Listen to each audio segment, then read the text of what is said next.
Hello everyone, আমরা আজকে gift of the ম্যাজাই এই টেক্সট অ্যানালিসিস করব এবং এটা টেক্সট অ্যানালিসিস থেকে সেকেন্ড ভিডিও মানে সেকেন্ড পার্টের আগের একটি পার্ট আমরা পাবলিশ করেছি এবং সেখানে মেনলি আমরা এই যে টাইটেলটা এটা নিয়ে এর পিছনে একটা যে স্টোরি আছে, যে একটা বিবলিক্যাল স্টোরি আছে, সেটা আমরা ডিসকাস করেছি এবং টেক্সটটা জাস্ট টাচ করেছিলাম, হয়তো একটা প্যারা পড়িয়েছিলাম। ওকে, তো এটা আমাদের সেকেন্ড ভিডিও এই গিফট অফ দ্য ম্যাজাই থেকে এবং সেখানে আমরা তারপর থেকে শুরু করব টেক্সট অ্যানালিসিস। আমি সেই যে বিবলিক্যাল অ্যালিউশনটা আছে এখানে সেটা আর যাচ্ছি না, কারণ সেটা আমি খুব সুন্দরভাবে আগের ভিডিওতে বলেছি। তো যারা দেখতে চাও অবশ্যই ভিডিও ডিসক্রিপশনে লিঙ্ক পেয়ে যাবে, তোমরা দেখতে পারো। আমরা এই ফার্স্ট প্যারাটা করেছিলাম, ঠিক আছে। আমরা সেকেন্ড প্যারাতে চলে আসছি সেকেন্ড প্যারা থেকে। আর আমাদের তোমরা যারা হোয়াটসঅ্যাপ গ্রুপে এখনও জয়েন হওনি, তোমরা জয়েন হয়ে যাও অবশ্যই, কিন্তু 3টি গ্রুপ ফুল হয়ে গেছে অলরেডি, ঠিক আছে। তো হোয়াটসঅ্যাপ গ্রুপে জয়েন হতে পারো, এই ভিডিও ডিসক্রিপশনে তোমরা লিঙ্ক পেয়েই যাবে। ওকে, সেখানে পিডিএফও দেওয়া হয়, যেমন আমরা শেষ যে ড্রামাটা শেষ করেছি জাস্টিস, সেখান থেকে জাস্টিস, আমসান দ্য ম্যান অ্যান্ড আশিস টু কঙ্কার, এর থেকে কিন্তু পিডিএফ দেওয়া হয়েছে 3টি স্টোরি থেকে। 800+ পিডিএফ মানে কোশ্চেন আছে সেখানে। ওকে, তো যাই হোক, আমরা শুরু করছি আমাদের আজকের এখান থেকে টেক্সট অ্যানালিসিসের সেকেন্ড ভিডিওটি। তো আমরা এখান থেকে শুরু করছি। ওকে, দেখো এখানে আমরা জাস্ট আগের দিনে পড়েছিলাম ফার্স্ট স্ট্যান্জাতে। এখানে আমরা দেখেছিলাম যে ডেলা কীভাবে 1.87 সেন্টস মানে $1.87 কীভাবে সেভ করেছে, ঠিক আছে। কেন সেভ করেছে সেটা আমরা আজকে পাবো। সে কিন্তু বুলডোজিং করে গ্রোসার মানে মুদিখানার দোকান থেকে, মাংস বিক্রেতার কাছ থেকে, ভেজিটেবল ম্যান মিনস সবজি বিক্রেতার থেকে সে কিন্তু এটা বুলডোজিং করে মানে ফোর্সফুলি বার্গেনিং করে টাকাটা কিন্তু সেভ করেছে এবং সেটা সেভ করে কত হয়েছে টোটাল 1.87। ওকে, এটা কিন্তু অবশ্যই মনে রাখবে, এটা ইম্পর্টেন্ট। তারপরে আমরা জানি যে next day would be Christmas, এটা দেখেছিলাম। এবার শুরু করছি এখান থেকে। বলছে there was clearly nothing to do but flop down on the shabby little couch and howl. There was clearly nothing, বলছে পরিষ্কার, এটা পরিষ্কার যে কিছু করার নেই, ঠিক আছে। But flop down on the shabby little couch and howl. Flop down means ধপ করে বসে পড়া, কিছু করার নেই, সেই জন্য সে ধপ করে বসে পড়লো on the shabby little coach. কোথায় বসে পড়লো? Shabby little coach. Coach means হচ্ছে পালঙ্ক, যেটাকে আমরা বলে থাকি সোফা, সেটা হচ্ছে কোচ। এবং শ্যাবি, শ্যাবি একটা অ্যাডজেক্টিভ ইউজ করা হয়েছে। এটা শ্যাবি মিনস হচ্ছে জীর্ণ একটা সোফা, যেটার রং টং কালার ঠিকঠাক নেই এবং যেটার অবস্থা একেবারে শোচনীয়, জীর্ণ অবস্থা। এটা দ্বারা কিন্তু এদের এই যে জিম অ্যান্ড ডেলা যে বাড়িতে থাকে তাদের যে ইকোনমিক কন্ডিশন সেটা কিন্তু বুঝিয়ে দিচ্ছে। ওকে, তাদের ইকোনমিক কন্ডিশনটা কেমন। ওকে, তো সেখানে বসে পড়লো অ্যান্ড হাউল। হাউল মানে হচ্ছে চিৎকার করে কাঁদা, ঠিক আছে। এবং সে কাঁদতে শুরু করলো, কারণ তার কিছু আর করার নেই। সে যতটুকু পারে করেছে এবং শেষ পর্যন্ত করেও দেখা যাচ্ছে সামান্য কিছু জমেছে, ঠিক আছে। সো এটা ছাড়া কিছু করার নেই ডেলার আর বসে পড়া ছাড়া এবং তারপরে কাদা ছাড়া। সো ডেলা ডিড ইট, সুতরাং ডেলা সেটাই করলো। which instigates the moral reflection that life is made of sobs, sniffles and smiles, with sniffles predominating. which instigates the moral reflection of life, এবং এর থেকে আমরা একটা মোরাল যে মানে নৈতিক একটা রিফ্লেকশন, নৈতিক একটা দিক পেয়ে থাকি যে life is full of sobs, life is full of sobs, life is full of sniffles and life is full of smiles. Sobs মানে হচ্ছে ফোপানো, ঠিক আছে। সবস মানে ফোপানো, আর স্নিফেলস মানে কাদা, বাট যে বলে না নাকে কাদা, সেটা হচ্ছে স্নিফেলস। অ্যান্ড স্মাইলস মানে আমাদের জীবন, এই তিনটি দিয়েই মানে আমাদের জীবন এই তিনটি থাকবেই, ঠিক আছে। তারপরে কি বলছে? উইথ স্নিফেলস প্রিডমিনেটিং, এবং যার মধ্যে এই তিনটির মধ্যে স্নিফেলসটা হচ্ছে আমাদেরকে বেশি ডমিনেট করে। হুইচ স্নিফেলস প্রিডমিনেটিং। ওকে, তো এই একটা জিনিস আমরা কিন্তু এখান থেকে পেয়ে থাকি, এই যে একটা মোরাল রিফ্লেকশন, একটা নৈতিক দিক কিন্তু আমরা এখান থেকে জেনে থাকি যে আমাদের লাইফ ইজ ফুল অফ সব স্নিফেলস অ্যান্ড স্মাইলস। ওকে, তারপরে দেখো, while the mistress of the home is gradually subsiding from the first stage to the second, subsiding, while the mistress means হচ্ছে Della, mistress of the home is gradually means ধীরে ধীরে, যখন সে আস্তে আস্তে সাবসিডিং মানে হচ্ছে ট্রান্সফর্মিং, বা transforming from the first stage to the second. First stage হচ্ছে কি, সব হচ্ছে ফার্স্ট স্টেপ, সব স্নিফেলস হচ্ছে সেকেন্ড স্টেজ, আর স্মাইলস হচ্ছে থার্ড স্টেজ। তো এখান থেকে ফার্স্ট স্টেজ থেকে সেকেন্ড স্টেজে এসে কি হচ্ছে, ট্রান্সফার করছে বা মুভ করছে, সেটা হচ্ছে সাবসিডিং। ওকে, মানে ফার্স্ট স্টেজ থেকে সেকেন্ড স্টেজে ট্রান্সফার করছে। ঠিক আছে, সো যখন ডেলা এরকমভাবে ফার্স্ট স্টেজ থেকে সেকেন্ড স্টেজে ট্রান্সফার হচ্ছে, from first stage to the second stage, take a look at the home. তার মধ্যে আমরা চলো একবার বাড়িটার দিকে দেখে নিই। মানে ডেলা তো সবই শুরু করেছে এবং সে 3টি স্টেজ পার করবে। সে যখন ফার্স্ট স্টেজ থেকে সেকেন্ড স্টেজে যাচ্ছে, চলো তার মধ্যে আমরা বাড়িটা দেখে নিই। এবার এখানে আমরা বাড়িটার ডেসক্রিপশন কিছুটা পাবো এবং এটার দ্বারাই কিন্তু ও হেনরি আমাদেরকে বা উইলিয়াম সিডনি পর্টার আমাদেরকে জানিয়ে দেবে যে এদের হচ্ছে ইকোনমিক কন্ডিশনটা কেমন। ওকে, চলো তো দেখা যাক বাড়িটি কেমন। বলছে a furnished flat of $8 per week. তারা যে বাড়িটি থাকে, বাড়িটি হচ্ছে ফার্নিশড একটা ফ্ল্যাট। ফার্নিশড মানে বেশ মোটামুটি সাজানো গোছানো একটা ফ্ল্যাট, এবং যার হচ্ছে সাপ্তাহিক রেন্ট বা সাপ্তাহিক ভাড়া হচ্ছে কত, $8। এগুলো অবশ্যই মনে রাখতে হবে, ঠিক আছে। ইট did not exactly beggar description. বেগার description হচ্ছে একটা ইডিয়াম, এর মানেটা হচ্ছে আনএবল টু ডিসক্রাইব। ঠিক আছে, বলছে তাদের ডেসক্রিপশনটা বা তাদের অবস্থাটা, সিচুয়েশনটা এতটাই হতশ্রী ছিল না যে সেটা বর্ণনা করা যাবে না। Okay, it did not exactly beggar description, but it certainly had that word on the lookout for the mendicancy squad. What is mendicancy squad? ঠিক আছে, এটা একটা পুলিশ ফোর্সের একটা সংগঠন। ঠিক আছে, ম্যান্ডিকেন্সি স্কোয়াড একটা পুলিশ ফোর্সের সংগঠন। এটা মেনলি ইংল্যান্ডের একটা পুলিশ ফোর্সের সংগঠন, ম্যান্ডিকেন্সি স্কোয়াড। এই ম্যান্ডিকেন্সি স্কোয়াডরা কী করে, মানে যদি কোনো ভিক্ষুক, যারা ভিখিরি, তারা যদি ভিক্ষা করে এবং তারা যদি এদের সামনে পড়ে যায়, তো এরা কিন্তু তাদেরকে ধরে নিয়ে যায়। ঠিক আছে, তো এই ম্যান্ডিকেন্সি স্কোয়াডরা সেটা তাদেরকে ধরে নিয়ে গিয়ে কি করে, মানে তারা একটা কুয়োর মধ্যে তাদেরকে রেখে দেবে। একটা কুয়ো বলতে একটা গর্ত মতো টাইপের, সেখানে তাদেরকে রেখে দেবে এবং সেখানে কি হবে, মানে একটা পাইপও দিয়ে দেবে, সেই পাইপ দিয়ে সেখানে জল ঢালা হবে। ঠিক আছে, তো এবং সেখানে জল দিয়ে দেওয়া হবে এবং সেখানে তাদেরকে ওই জলগুলি পাম্প করে বাইরে বের করার একটা টেকনিকও সেখানে থাকবে। মানে তোমাকে সাইকেলিং করে, মানে পাম্প করে সেই জলগুলো বাইরে বার করতে হবে। মানে এটা তোমাকে এটা শিক্ষা দেবে যে তুমি স্ট্রাগল ফর এক্সিস্টেন্স, অ্যাকচুয়ালি তুমি হচ্ছে স্ট্রাগল করো, আদারওয়াইজ ইউ উইল ডাই। ঠিক আছে, তো মানে তুমি যদি পরিশ্রম করতে না পারো তাহলে তুমি মরবে। তো সেই একটা পাইপ দিয়ে জল দেবে এবং সেখান থেকে জলগুলি বাইরে বার করার একটা টেকনিকও থাকবে, সেটাকে দিয়ে তোমাদেরকে জলগুলি বাইরে বের করতে হবে। কিন্তু যদি কেউ রেস্ট নেয় তাহলে কিন্তু সে মারা যাবে জলে ডুবে। ঠিক আছে, এরকম একটা টেকনিক। এটা মানে ওদের যে ভিক্ষুকরা আছে তাদেরকে শাস্তি দেওয়ার জন্য কিন্তু এই ম্যান্ডিকেন্সি স্কোয়াডটি গঠন করা। ওকে, তো তার ফল কিন্তু অনেকটাই কার্যকরী। সাধারণত ওইসবগুলোতে, ইংল্যান্ডে, তোমরা আয়ারল্যান্ডে গেলে কিন্তু ভিক্ষুক তোমরা দেখতে পাবে না। ওকে, তো এটা হচ্ছে ম্যান্ডিকেন্সি স্কোয়াড। তো এখানে কেন বলছে ম্যান্ডিকেন্সি স্কোয়াড? তো বলছে এদের তো ডেসক্রিপশানটা, এদের অবস্থাটা এতটাই, যদি ম্যান্ডিকেন্সি স্কোয়াড যদি এদেরকে দেখে তাহলে হয়তো এদেরকেও হয়তো তুলে নিয়ে যেতে পারে। ঠিক আছে, তো তার কারণ তাদের অবস্থা এতটাই শোচনীয় একটা অবস্থা। বোঝা গেল? But it certainly had that word on the lookout for the Mendicancy squad. Next দেখো, in the vestibule below was a letter box into which no letter would go. In the vestibule means হচ্ছে বারান্দা। in the vestibule বারান্দায়, নিচে একটা বারান্দা।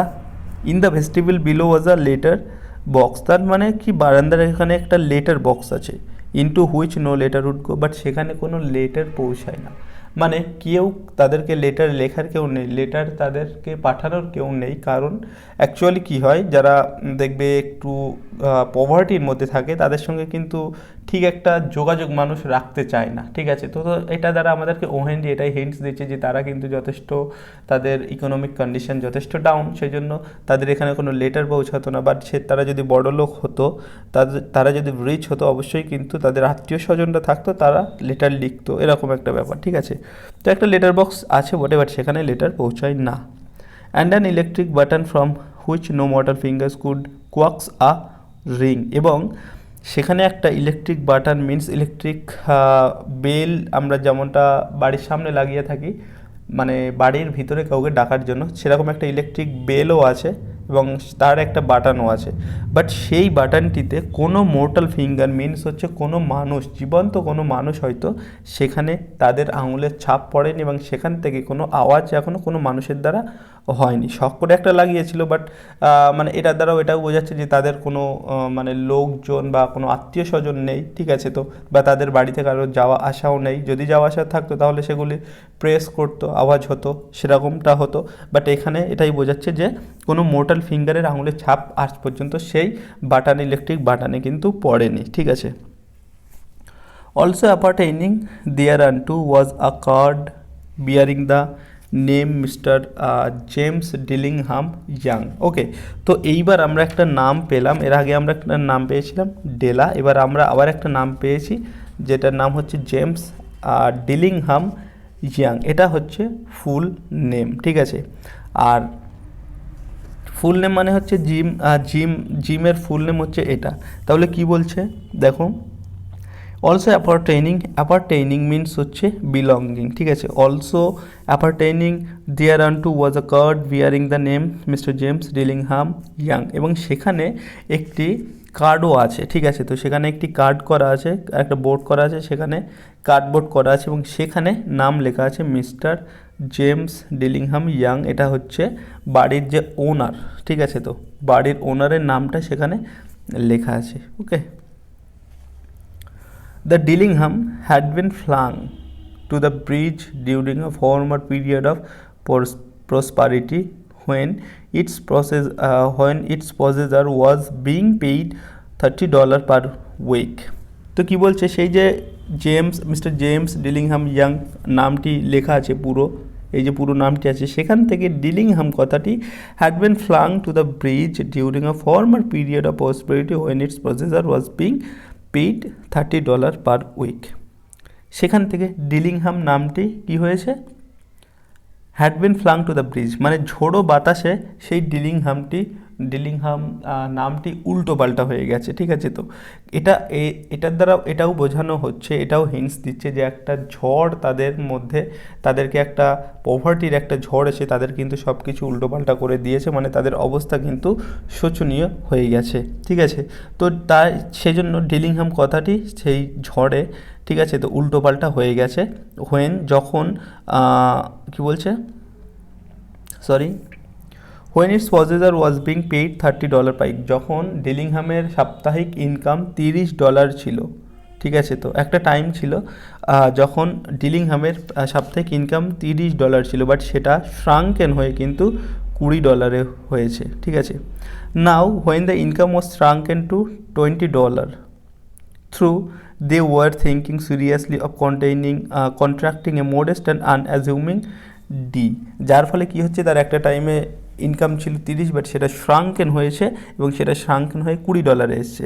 দে were thinking seriously of contracting a modest and unassuming D, এবং এটা দেখে এই যে ডিলিংহামের যে নামটি উল্টোপাল্টা হয়ে গেছে এবং সেখান থেকে এই যে আনঅ্যাজিউমিং ডি মানে কি, ডিলিংহামের ডিটা থাকলেই হয়তো বেটার হতো। যেমন ওদের হচ্ছে যেমন আগে $30 ইনকাম ছিল, ঠিক আছে, তো সপ্তাহে সেটা শ্রাঙ্কেন যেমন হয়েছে $20, ঠিক তেমনই ডিলিংহামের ডিটা যদি শ্রাঙ্কেন হয়ে ডিটা থাকতো সেটা হয়তো মোডেস্ট হতো বিষয়টি, okay. But whenever Mr. James Dillingham Young came home and reached his flat above, he was called Jim and greatly hugged by Mrs. James Dillingham Young, already introduced to you as Della, which is all very good. বলছে কিন্তু যখন তাদের অবস্থা কেমন সেটা তো বলা হয়ে গেল, ঠিক আছে। বাট যখন Mr James Dillingham Young came to home, যখন সে বাড়ি আসতো, অ্যান্ড রিচ হিজ ফ্ল্যাট, যখন সে তার ফ্ল্যাটে পৌঁছাতো, above he was called Jim, তাকে জিম বলে ডাকা হতো, কেউ একজন তাকে জিম নাম ধরে ডাকতো, ঠিক আছে। And greatly hugged by Mrs James Dillingham Young, এবং তাকে হাগ করতো, মানে জেমস বলে ডাকতো এবং তাকে হাগ করতো কে, the Mrs James Dillingham Young, যে কিনা already introduce to you as Della, যে কিনা ডেলা নামে অলরেডি ইন্ট্রোডিউস আমরা তার পরিচয় পেয়েছি, ঠিক আছে। তো which is all very good, ঠিক আছে। তারপরে দেখো, Della finished her cry and attended to her cheeks with the powder rag. So Della সেই ফার্স্ট স্টেজ থেকে সেকেন্ড স্টেজে আসার মুহূর্তে আমরা ঘরের ডেসক্রিপশানটা কিন্তু জেনে নিলাম এত দূর পর্যন্ত। তারপরে আমরা সেই ডেলায় চলে আসছি। ডেলা ফিনিশড হার ক্রাই, সে তার কান্নাটা থামালো, and attend two her cheeks with the powder rag, এবং তার চিক্সের প্রতি তার হচ্ছে অ্যাটেনশন পড়লো, মানে সে যেহেতু এতক্ষণ ধরে কেঁদেছে এবং কাদার ফলে তার যে চিক্সের যে ন্যাচারাল যে ব্লাশ, ন্যাচারাল যে কালার, সেটা কিন্তু একরকম নষ্ট মতো হয়ে গেছে, ঠিক আছে। তো সেটাকে রিকভার করার দরকার, একটা মানে বাইরের একটা ইন্সপিরেশন দরকার। সেই জন্য সে কী করলো, Della finished her cry and attended to her cheeks with the powder rag দিয়ে সেটাকে আবার মানে রিকভার করার চেষ্টা করলো, ঠিক আছে। She stood by the window and সে জানলার কাছে দাঁড়িয়ে আছে, and looked out dully at a grey cat walking a grey fence in grey backward. এবং সেখানে এসে দাঁড়িয়ে কী দেখছে, আ গ্রে ক্যাট, একটা গ্রে মিন্স ধূসর কালারের একটা ক্যাট। দেখো এখানটায় গ্রে ক্যাটও কিন্তু আমরা একটা মানে ওমিনাস হিসেবে ব্যবহার করি ক্যাট, সঙ্গে গ্রে কালারও ইজ কিন্তু সাইন অফ ওমিনাস সামথিং, ঠিক আছে। সাইন অফ মানে নেগেটিভ কোনো কিছু, গ্রে দিয়ে সবসময় আমরা ডেথ বোঝাই, ঠিক আছে। তো তারপরে রোগ বোঝাই, তারপরে মানে সব কিছু নেগেটিভ কিছু কিন্তু আমরা গ্রে কালার দিয়ে বোঝাই। তো এখানে বলছে ডালি অ্যাট গ্রে ক্যাট, একটা গ্রে ক্যাট আছে, ওয়াকিং আ গ্রে ফেঞ্চ, এবং সেই গ্রে কার্ডটা সে তো অমিনাস, সে কী করছে, গ্রে ফেঞ্চের দিকে, গ্রে যে বেড়া ছিল, ফেঞ্চ মিন্স বেড়া, সেদিকে সে হেঁটে যাচ্ছে। তার মানে এটা আরও ওমিনাস কিছু হতে চলেছে, ঠিক আছে।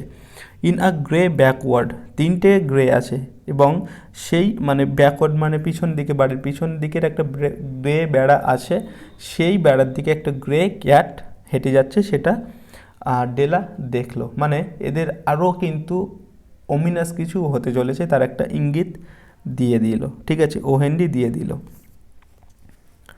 আশা করি বুঝতে পেরেছো, বোঝাতে পেরেছি, ঠিক আছে।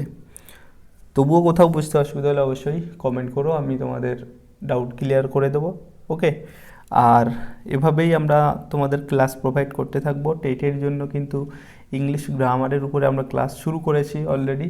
প্রাইমারি টেট বলো বা পি টেট বলো, ঠিক আছে, বা প্রিলিমিনারি টেস্ট বলো, মানে পিটি যেটাকে আমরা বলছি এসএসসির জন্য, সব রকম এখান থেকে পাবে, সব রকম টেক্সট অ্যানালিসিস পাবে, গ্রামার থেকে পাবে। তো অবশ্যই তোমরা জাস্ট একটু চ্যানেলটিকে ফলো করো, চ্যানেলের সঙ্গে থেকো। আর পিডিএফও কিন্তু হোয়াটসঅ্যাপ গ্রুপে দেওয়া হয়, চাইলে হোয়াটসঅ্যাপ গ্রুপে জয়েন হতে পারো, এই ভিডিও ডেসক্রিপশানে লিঙ্ক পেয়ে যাবে। তো তারপরে কি বলছিলাম, tomorrow would be Christmas day, তারপরে আগামীকাল ক্রিসমাস, একটা উৎসবের দিন, ঠিক আছে। অ্যান্ড শি হ্যাড অনলি $1.87, এবং তার কাছে জাস্ট $1.87 আছে। With which to buy Jim a present, এবং যেটা দিয়ে সে জিমের জন্য একটা প্রেজেন্ট, একটা গিফট সে কিনবে, কারণ নেক্সট ডে ক্রিসমাস ডে, এবং ক্রিসমাস ডেতে তার হাজব্যান্ড জিমকে একটা গিফট দেবে, ঠিক আছে। তার জন্য তার কাছে জাস্ট সামান্য টাকা আছে, $1.87, okay. She had been saving every penny she could for months, সে এই পেনিগুলি সেভ করেছে, শি কুড ফর মান্থস মানে মাস ধরে, ঠিক আছে, মাসের পর মাস ধরে সে এইগুলি সেভ করেছে। পেনি মিন্স হচ্ছে পয়সা, আমরা আগে বলেছিলাম পেনি সম্পর্কে, আগের ভিডিওতে বলেছিলাম পেনি আর cents, okay. She could for months with this result, এবং যার ফলেই সে মাসের পর মাস ধরে জমিয়েছে, যেমন উইথ দিস রেজাল্ট, যার ফলে এই 1.87 এটা হয়েছে, ঠিক আছে। তারপরে দেখো, $20 a week does not go far, একটা সপ্তাহে $20 দিয়ে চালানো অতটা সহজ নয়, ঠিক আছে। $20 a week does not go far, বেশি দূর যায় না, সেই $20 দিয়ে বেশি দূর চালানো যায় না। Expenses had been greater than she had calculated, এবং সবসময় ডেলা ক্যালকুলেট করতো কীভাবে মানে চালানো যায়, এই জাস্ট $20 নিয়ে। তার মধ্যে তো $8 অবশ্যই তাদের ফ্ল্যাটের যে রেন্ট তাতেই চলে যায়, বাকি থাকে $12, ঠিক আছে। তো এই নিয়ে হিসাব নিকাশ করতো, কিন্তু সবসময় এক্সপেন্সেস খরচটাই যে সে হিসাবটা করতো খরচটাই সবসময় বেশি আসতো ডেলার কাছে, ঠিক আছে। সেই জন্যই বলছি expenses had been greater than she had calculated. They always are, এবং এটাই সবসময় হতো। Only $1.87 to buy a present for Jim, এবং তার কাছে জাস্ট $1.87 আছে একটা প্রেজেন্ট কেনার জন্য, জিমের জন্য, ঠিক আছে। হার জিম, তার জিমের জন্য। দেখো এখানটায় এই যে জিমকে সে একটা গিফট দেবে, হার জিম একটা ছোট্ট লাইন বলে দিল, এটার দ্বারাই কিন্তু তাদের যে দুজনের মধ্যে যে ইন্টেন্সিটি অফ লাভ, ঠিক আছে, তাদের যে একে অপরের প্রতি তারা যে রেসপেক্ট, তাদের যে ভালোবাসা, সেটা কিন্তু বোঝায়। Okay, many a happy hour she had spent planning for something nice for him, এবং সে অনেকগুলি ঘন্টা কাটিয়ে ফেলেছে এটা প্ল্যান করে যে জিমের জন্য আমি কিছু সামথিং স্পেশাল কিছু কিনবো, যেটা জিমের খুব পছন্দের হবে, ঠিক আছে। Something fine and rare and sterling, এবং এমন কিছু যেটা ফাইন হবে এবং রেয়ার হবে অ্যান্ড স্টার্লিং। স্টার্লিং মানে হচ্ছে মানে পিওর কোনো জিনিস, মানে নিখাদ, ঠিক আছে, কোনো ভেজাল থাকবে না, নিখাদ পিওর জিনিস, চকচকে একটা জিনিস সে কিনবে, ঠিক আছে। Something just a little bit near to being worthy of the honour of being owned by Jim, এবং সে এমন একটা জিনিস কিনবে যেটা যেন জিমের যেন ওর্দি মিনস জিমের জন্য যেন সেটা উপযুক্ত হয়, যেন জিমের জন্য সেটা যোগ্য হয়, এমন একটা গিফট সে কিনতে চলেছে এবং কিনতে চাই। ওকে, চলো ওকে, আমরা আজকে এই পর্যন্তই থাক আমাদের। আমরা শর্ট স্টোরিটা যদিও বেশি বড় নয়, সেই জন্য আমরা জাস্ট এইটুকু মানে একটু ছোটো ছোটোই করবো, আমাদের টাইম ডিউরেশনটা যাতে একটু কম হয়, কারণ বেশি টাইমের হলে ভিডিও অনেকের প্রবলেম হয়, ঠিক আছে।